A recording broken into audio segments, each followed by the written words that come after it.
नमस्कार, आप देख रहे हैं इंडिया न्यूज। मैं हूं आपके साथ अनन्या बेदी। आंकड़े हमारे फैसला आपका में आपका स्वागत है। यूपी के सुल्तानपुर में मंगेश यादव एनकाउंटर सियासी मुद्दा बनता जा रहा है।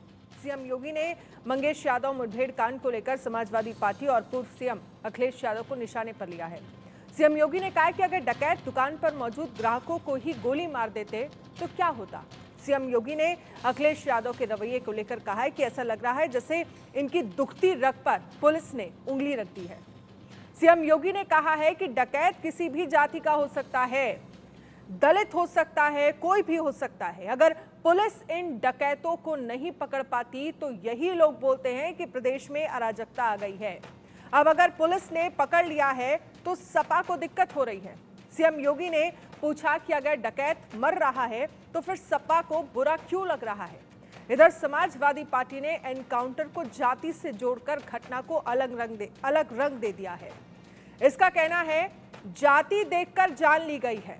कांग्रेस भी बीजेपी पर हमलावर है और उसका कहना है कि बीजेपी का कानून पर भरोसा नहीं है।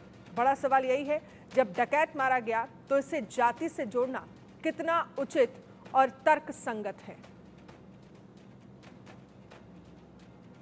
आप देखते होंगे जब उनके किसी एक माफिया शागिर्द को, किसी डकैत को जो पुलिस मुठभेड़ में मारा जाता है, जब मारा जाता है तो इनकी दुखती हुई नस पर जैसे पुलिस ने उंगली रख दी हो तब ये चिल्लाने लगते हैं।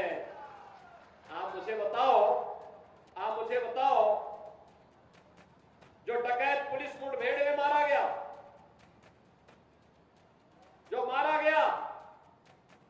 अगर वह डकैत जैसे हथियारों का प्रदर्शन करते हुए डकैती डाल रहा है, वहां ग्राहक भी बैठे हैं, ग्राहकों को खड़ा करके एक तरफ करके अगर गोली मार देता तो क्या उनकी जान को ये समाजवादी पार्टी वापस कर पाती क्या? और वो किसी भी जाति के हो सकते थे। ग्राहक वो यादव भी हो सकता था, दलित भी हो सकता था, किसी भी जाति का हो सकता था। लगातार इस तरह के फर्जी इनकाउंटर आज से नहीं, जब से योगी सरकार में आए तब से लगातार फर्जी इनकाउंटर कर रहे हैं। उत्तर प्रदेश के अंदर कानून व्यवस्था बद से बदतर हालत है। एक जाति विशेष लोग अन्य जातियों के लोगों के साथ अत्याचार, अन्याय, शोषण कर रहे हैं। ये खुलेआम है, पूरा उत्तर प्रदेश जान रहा है। तो किस तरह से क्या मांग कर रहे हैं आप? लगातार समाजवादी पार्टी जनता के बीच में संघर्ष के रास्ते पर, विरोध के रास्ते पर, और जनता देख रही है। और इस पर चर्चा करने के लिए हमारे साथ खास मेहमान जुड़ गए हैं। सूर्य प्रकाश मैथिल बीजेपी नेता हमारे साथ जुड़ गए हैं। प्रोफेसर भुवन भास्कर जोशी समाजवादी पार्टी के प्रवक्ता हमारे साथ जुड़ गए हैं। आप दोनों का ही बहुत बहुत स्वागत है। सबसे पहले भुवन भास्कर जी, मैं आपसे समझना चाहूंगी, आप लोगों को क्यों लग रहा है कि अगर कोई बदमाश या कोई डकैत मारा जाता है तो ये कार्रवाई जाति देखकर की जा रही है? मैं अभी एक ताजा उदाहरण आपको देता हूँ। लखनऊ में घटना घटती है जिसमें 16 आरोपी होते हैं जो विभिन्न जातियों के होते हैं, लेकिन चूंकि माननीय योगी जी मुख्यमंत्री साहब को एक सेलेक्टिव पॉलिटिक्स करनी है, वो सदन में केवल 2 लोगों के नाम और वो नाम लेते हैं, एक यादव का और एक मुस्लिम का लेते हैं, क्योंकि ये उनकी सेलेक्टिव पॉलिटिक्स को धार देने का काम करते हैं।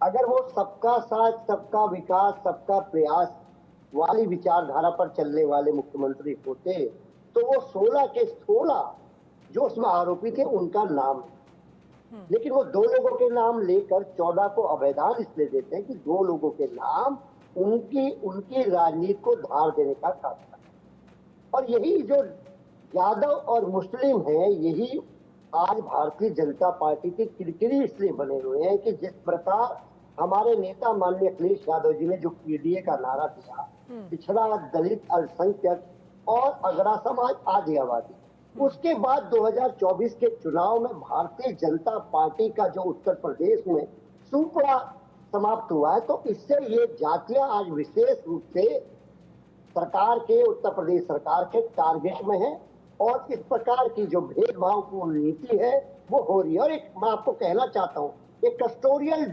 डेथ में ये योगी सरकार क्या कोई नया रिकॉर्ड या कीर्तिमान स्थापित करना चाहती है? क्या आप बताइए, कोई भी बंदी को प्रतिरक्षा का अधिकार सरकार, उस प्रदेश की सरकार की होती है कि उसकी रक्षा होती है, लेकिन लगातार कस्टोडियल डेथ हो रही है। ये भी एक सबब बना हुआ है वो पूरे उत्तर प्रदेश में।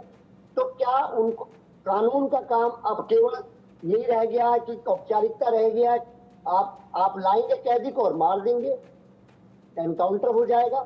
तो क्या जरूरत है फिर इन सारे न्यायालयों की? क्या जरूरत है? संविधान की क्या जरूरत है? कानून की क्या जरूरत है? ये हम प्रश्न पूछते हैं। सूर्य प्रकाश मैथिल जी, जो भुवन भास्कर जी जिस बात का जिक्र कर रहे हैं कि स्पेशली सदन में, विधानसभा में नाम लिया जाता है मुस्लिम पर, यादवों पर, तो क्यों ना कहा जाए कि ये पिक एंड चूज वाली पॉलिटिक्स हो रही है यहाँ पर? धन्यवाद। पहले तो आपको और पूरे देश को भारत माता की जय, वंदे मातरम। जी, और एक तो आवाज ही को कर रही, थोड़ा ठीक करवाइए। ठीक है, मैं अपनी टेक्निकल टीम से मैं बोलती हूँ, आप अपनी बात पूरी करिए। देखिए, अपराधी में जाति और धर्म देखने का काम केवल समाजवादी पार्टी का है। उसके अलावा भारतीय जनता पार्टी इन चीजों, सब चीजों में विश्वास नहीं करती। आप देखिए, चाहे वो बिकरू कांड के अंदर दुबे के घर पे बुलडोजर चलाने का काम हो या मंगेश यादव का एनकाउंटर करने का काम, चाहे अतीक अहमद हो जो इनके द्वारा पाले गए गुंडे हैं उनको जमीन दोज करने का काम, ये सारा काम भारतीय जनता पार्टी ने किया, माननीय योगी आदित्यनाथ जी के बुलडोजर ने किया। अब देखिए, आप अभी कुछ टाइम पहले की, अभी आधे घंटे 2 घंटे पहले की घटना है। एक इनके अधिवक्ता और है नेता, उनका नाम है बार एसोसिएशन के पूर्व अध्यक्ष और सपा नेता वीरेंद्र पाल के ऊपर भी अभी एक बलात्कार का मामला जो है वो रजिस्टर्ड हुआ है। उन्हीं की सहयोगी ने वहां पर रजिस्टर कराया है केस को। अब मैं पूछना चाहता हूं, जो मऊ के वीरेंद्र पाल है उनके लिए क्या कहेंगे, उनके लिए क्या बचाव करेंगे? और महत्वपूर्ण बात, अब देखिए कितना शर्मनाक है कि समाजवादी पार्टी एक तरफ से अपने कार्यकर्ताओं को, बलात्कारियों को बचाने में लगी।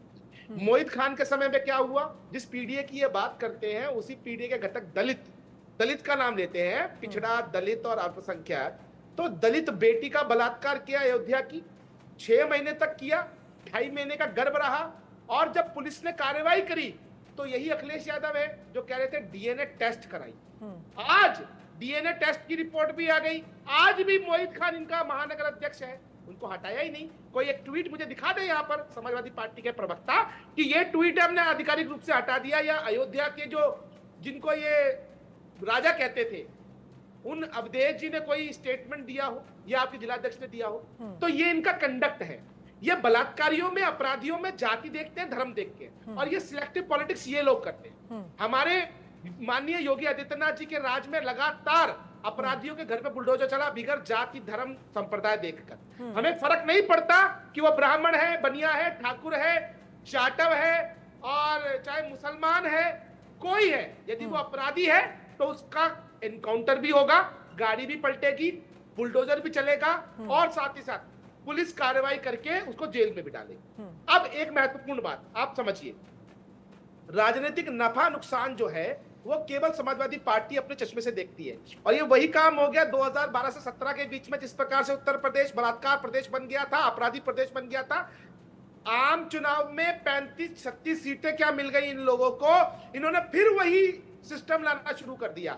लेकिन ये भूल गए कि उत्तर प्रदेश में माननीय योगी आदित्यनाथ जी की सरकार है, और आज भी पुलिस उन्हीं के महातत है। आज की पुलिस किसी की भैंस नहीं ढूंढती है, वो अपराधी ढूंढती है, अपराधी ढूंढकर एनकाउंटर भी करती है और जेल में भी भेजती है। तो इस चीज को समझना पड़ेगा समाजवादियों को कि अभी जो गुंडई की जो दोबारा से आप कहानी लिखना चाहते हैं वो कहानी आप लिख नहीं। ठीक है, भुवन भास्कर जी, आपने सूर्य प्रकाश मैथिल जी को सुना, और अब मैं आपसे एक सवाल ये भी करना चाहूंगी, क्योंकि वो कह रहे हैं कि अगर सेलेक्टिव पॉलिटिक्स है तो वो आप लोग कर रहे हैं और जाति के नाम पर आप लोग लड़वाना चाह रहे हैं। लेकिन कुछ आंकड़े सामने आए हैं, अगर हम पिछले 2017 से अब तक की बात करें, अगर 207 अपराधी मुठभेड़ में जिनकी जाने गई हैं, तो उसमें जो आंकड़ा है जिसमें 19 ब्राह्मण हैं, 16 यादव हैं, 64 मुस्लिम हैं, 2 सिख हैं, और इसी तरह से लगभग 16-17 ही संख्या जो है वो एक तरह से कह सकते हैं कि जाटों की भी है। तो क्यों आपको ऐसा लग रहा है कि यहाँ पर सेलेक्टिव या जाति देखकर कार्रवाई हो रही है? तो देखिए, मैं शुरू करता हूँ माननीय मुख्यमंत्री से। माननीय मुख्यमंत्री जी जब चुनाव में गए थे 80-20 की बात करें, 80-20 का मतलब समझते हैं, ध्रुवीकरण करता। क्यों कर रहे थे? क्योंकि उनकी वो राजनीति को सूट करता है। मैं अभी मेरे चाहूंगी सूर्य साथी ने प्रकाश जी तक आपकी आवाज नहीं पहुंच रही है, तो टेक्निकल टीम जरा इसको ठीक करे एक बार, और फिर अब बात पूरी करिए भुवन जी। मैं अपने साथी भारतीय जनता पार्टी के नेता को सुन पा रहा था। मैं इनसे पूछना चाहता हूँ, उस बुलडोजर को क्या हो जाता है जब टैनी का बेटा किसानों की हत्या कर देता है? कैसे आज देखा था प्रदेश में आइस पाइस का खेल पुलिस को खेलते हुए। एक गृह राज्य मंत्री का बेटे को पुलिस ने देख पा दी, बार बार नोटिस चस्पा हुए और बहुत अदालत की फटकार के बाद उनकी गिरफ्तारियां संभव हो पाई। ये प्रदेश ने देखने का काम करा।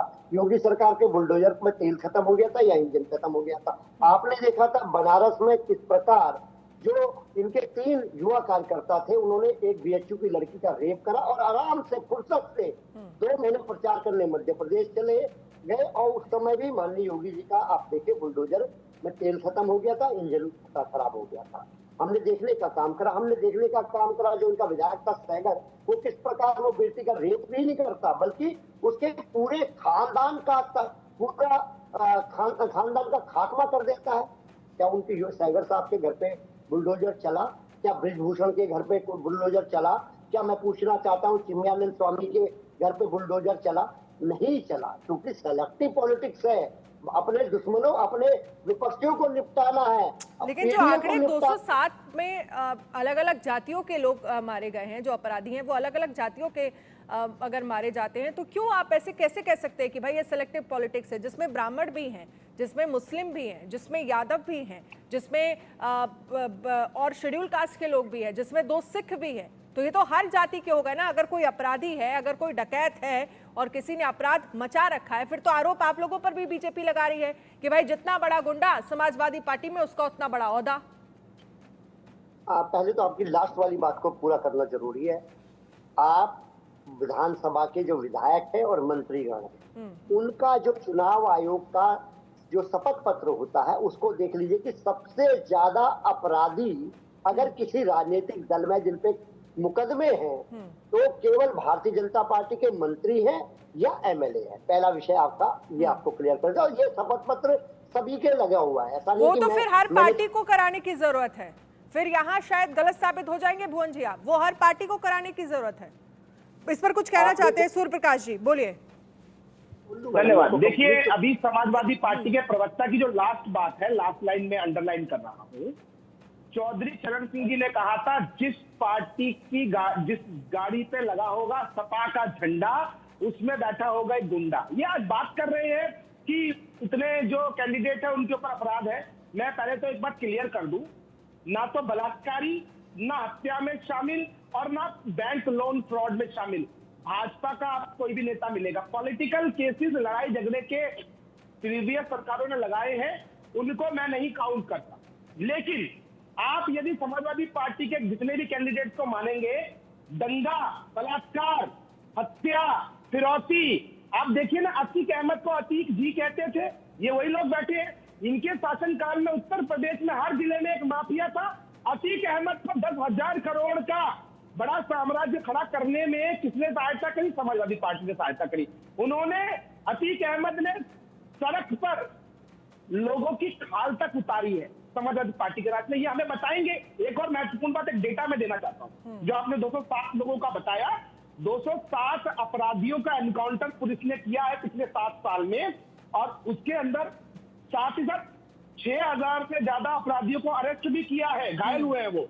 और साथ में एक और चीज मैं बताना चाहता हूं आपको, 22 मार्च 2017 से अब तक प्रदेश में 12,525 मुठभेड़ हुई है, जिसमें 27,000 अपराधी पकड़े गए हैं। उसमें कोई जात धर्म देखकर नहीं पकड़ा गया अपराधी को। अपराधी अपराधी है और अपराधी अपराधी ही रहेगा। इस बात पर ध्यान रखें। आपकी तरह नहीं कि यदि अयोध्या की बेटी का बलात्कार मोहित खान ने किया तो आप लोग खड़े हो जाएंगे बेशर्मी से कि भैया डीएनए टेस्ट कराएंगे। मतलब एक बच्ची का बलात्कार 6 महीने तक इनका समाजवादी पार्टी का मानगा अध्यक्ष करता रहता है, उसके बाद भी ये लोग कहते हैं उसको बचाने के लिए कि डीएनए टेस्ट कराइए। ये है मानसिकता समाजवादी पार्टी की। यही कारण रहा कि उत्तर प्रदेश में जब तक समाजवादी पार्टी की सरकार रही, ना तो निवेश आया और न ही स्टेबिलिटी आई। जब से माननीय योगी आदित्यनाथ ठीक है। जी मुख्यमंत्री बने प्रदेश के, उनके बुलडोजर मॉडल की सराहना यहाँ नहीं ऑस्ट्रेलिया तक हुई और यूएन तक हुई है। और एक महत्वपूर्ण बात, आज यही कारण है कि उत्तर प्रदेश है, पश्चिमी उत्तर प्रदेश, जहां पर कि अपराध का गढ़ होता था, आज वो उद्योग का गढ़ बन गया है। आज वहां पर बड़े बड़े एक्सप्रेस वे बन रहे हैं। उत्तर प्रदेश की जनसंख्या इकोनॉमी जो है भारत की दूसरी बड़ी इकोनॉमी हो गई है। ईज ऑफ डूइंग बिजनेस में उत्तर चलिए प्रदेश भुवन जी, के अब कुछ इस पर जवाब देना रही है। चाहते हैं? ठीक है, बोलिए भुवन जी। बात वहां से करूंगा। चौधरी चरण सिंह का नाम से इन्होंने काउंटर करने का काम करा। मैं इनको याद दिलाना चाहता हूँ, ये चौधरी चरण सिंह का, ये भारतीय जनता पार्टी की नकारा सरकार है, उनका सामान को घर से बाहर फेंकने का काम करती है चौधरी चरण सिंह की। अजीत सिंह जी गुहार लगाते रहे कि यहाँ पर मेरे पिताजी की यादें जुड़ी है, मैं स्मारक बनाना चाहता हूँ, सामान बाहर फेंक देती है। हाथरस में किस प्रकार जो आज के राष्ट्रीय अध्यक्ष है लोकदल के, ये योगी सरकार की पुलिस कैसे जैन चौधरी की पिटाई करती है, पूरे देश ने देखने का काम करा। और मैं आज के मुद्दे पे आना चाहता हूँ। मैं आपके जो आज का आपका मुद्दा है, मैं आपसे ये पूछना चाहता हूँ, ये अभी पूरी सबकी फेरियस जारी कर रहे थे, मैं पूछना चाहता हूँ इनका ये क्या कहना चाहेंगे अपने सैगर के बारे में। पूरा परिवार का जिसने नाश कर दिया, पूरे रेप करने के बाद पूरे परिवार पर रेस कर देता है। ये बताइए कौन सा बुलडोजर लगा वहां पर, बताइए चिन्मयानंद स्वामी के कौन सा बुलडोजर लगा। एक पक्षी कार्रवाई हो रही है, मुस्लिम और यादव विशेष तौर पर टारगेट किए जा रहे हैं। और जो हमारा नारा था और अभी जनता ने इनकी जो स्थिति है बताने का काम करा 24 के चुनाव में, ये पीडीए ने जो इनका जो हालत कर दी है खराब ना, उसके कारण ये तिलमिलाए हुए। इसलिए पीडीए वर्ग पे ये सबसे ज्यादा एनकाउंटर होंगे, सबसे ज्यादा कार्रवाई होंगी। ये पीड़ित पक्ष है इस समय। ठीक है, सूर्य प्रकाश मैथिल जी वो कह रहे हैं कि देखिए एमवाई समीकरण देखकर आप लोग कार्रवाई कर रहे हैं। देखिए अनन्या जी, मेरे को तो हंसी आती है कि किस प्रकार से समाजवादी पार्टी के प्रवक्ता यहाँ बैठकर अपराधियों की वर्गीकृत कर रहे हैं, उनका धर्म बता रहे हैं और ये बात करते कि हम लोग सांप्रदायिक राजनीति करते हैं। अब देखिए किस प्रकार से लगातार एमवाई फैक्टर के लिए ये छातियां पीट रहे हैं, क्योंकि मंगेश यादव का यदि एनकाउंटर हुआ तो उसने अपराध किया तो तभी तो हुआ। अब मुझे बताइए, मोहित खान ने रेप किया तभी तो वो जेल में गया, उसके घर पर बुलडोजर चला। नवाब सिंह यादव ने अपने कॉलेज में नाबालिग बच्ची को बुलाकर रात को रेप किया, निर्वस्त्र अवस्था में 112 ने वहां पर उस बच्ची को रिकवर किया। तो ये बलात्कारी समाजवादी नाम बदलकर बलात्कारी पार्टी रख लेना चाहिए इन लोगों को। ये अपने कार्यकर्ता को बचाने के लिए किसी भी रात पर जा सकते हैं। एक और महत्वपूर्ण बात मैं इनको बताना चाहता हूँ, ये लगातार सेंगर चिल्लाते रहते हैं। अरे मुझे ये तो बताओ, सेंगर पहले किस पार्टी में था ये बताओ, और आज क्या सेंगर विधायक है मुझे बताओ। लेकिन गायत्री प्रजापति को आप लोगों ने लगातार अभयदान दिया। जब उसने नाबालिग बच्ची का रेप किया तो वो मंत्री था, और जब इलाहाबाद हाई कोर्ट के इंटरवेंशन के बाद, डंडा पड़ने के बाद एफआईआर हुई, और फिर भी उस बलात्कारी के बीवी को समाजवादी पार्टी ने चुनाव लड़वाया। एक महत्वपूर्ण बात मुझे बताइए, सेंगर की बीवी को लड़वाया क्या? और रही बात चिन्मयानंद की, तो आपको भी जानकारी होगी कि फास्ट ट्रैक कोर्ट ने उनको रिलीज कर दिया है, उनको नॉट गिल्टी प्रूव किया है। तो कोर्ट से ऊपर है क्या आप लोग? मुझे ये बताओ, ये यहाँ बैठकर कब तक आप फर्जी बातें सुनाते रहोगे और अपराधियों को बचाते रहोगे? भुवन जी जल्दी से इस पर आप जवाब दीजिए, समय की कमी है मेरे पास। और मैं इसमें एक चीज और जोड़ देती हूँ, क्योंकि 207 जो एनकाउंटर का अपराधियों का जिक्र हो रहा है, इन एनकाउंटर में लगभग 12,000 मुठभेड़ हुई हैं, 17 पुलिसकर्मी भी शहीद हुए हैं। तो कम से कम उनको लेकर भी बात होनी चाहिए, उन पर भी कुछ आप नजर डालिए, सिर्फ एमवाई समीकरण मत देखिए। देखिए, जो अभी एनकाउंटर पे जिसका आपने चर्चा कराई है, उसमें जो मुख्य आरोपी है वो इसलिए बचा दिया गया, उसने सरेंडर कर दिया, उसे इसलिए एनकाउंटर नहीं हुआ कि उसकी जाति अलग थी, इसलिए इनका एनकाउंटर करने का काम करा कि क्योंकि ये ऐसी जाति से सारे यादव अपराधी हैं। आप मानते हैं सारे यादव अपराधी हैं? आप मानते हैं सारे मुसलमान अपराधी हैं? मानते हैं? उनकी बात को सुन रहा हूँ, अनसिविलाइज्ड। ठीक है, एक बार जल्दी से भुवन जी को बोलने दीजिए, क्योंकि समय की कमी है। फिर बोलिए भुवन जी। मैंने क्या तरीका है, कैसे अनसिविलाइज्ड लोगों को बहस में लाता है? बोलिए भुवन जी जल्दी से, एक बार सुन लीजिए प्लीज। क्या बोलने पर देखिए बोलिए, मैं कहना बोलिए, हाँ। चाहता हूँ आज जो है किस प्रकार प्रदेश ने देखने का काम करा कि माननीय मुख्यमंत्री जी का जो चेहरा है वो उजागर हो रहा है। धर्म जाति को देखकर राजनीति करने वाले आज पीडीए के जागृत होने से, पीडीए के माननीय अखिलेश यादव जी के पीछे खड़े होने से आज इनकी हालत खराब है और 10 उपचुनाव जो आ रहे हैं इसलिए विशेष तौर पर टारगेट किया जा रहा है। और किस ठीक है, प्रकार ठीक है। आपने देख ठीक है, इस पर ठीक है। जल्दी से सूर्य प्रकाश मैथिल जी, आप जल्दी से कम शब्दों में, क्योंकि समय की कमी है मेरे पास, बोलिए। अनन्या जी आपके सामने वो कह रहे हैं चुनाव की वजह से टारगेट कर रहे हैं। राष्ट्रीय प्रवक्ता भुवन चंद जोशी जी ने ये डिक्लेयर कर दिया कि सारे के सारे यादव और मुसलमान जो है वो बलात्कारी है, चोर है, लुटेरे हैं, गुंडे हैं और डकैत हैं। इनके हिसाब से सारे यादव उनको इसलिए टारगेट किया जाता है क्योंकि वो अपराध करते हैं। तो अपराधी का मतलब यादव हुए और मुसलमान हुए। आप देखिए किस प्रकार से ये यादवों का अपमान कर रहे हैं और ये उनका अपमान कर रहे हैं, मुसलमानों का अपमान कर रहे हैं। ये अपराध को जात से जोड़ रहे हैं। चलिए, बहुत बहुत शुक्रिया हमारे साथ आप दोनों का ही इस चर्चा में शामिल होने के लिए। अब बात करेंगे दिल्ली से आ रही खबर की। दिल्ली का सीमापुरी इलाका अचानक गोलियों की आवाज से गूंज उठा। यहां कांच क्लब के बाहर हथियारबंद लोगों ने अंधाधुंध गोलीबारी की। ये घटना गुरुवार की है, लेकिन इसका सीसीटीवी वीडियो अब सामने आया है। पता चला है कि इन लोगों को क्लब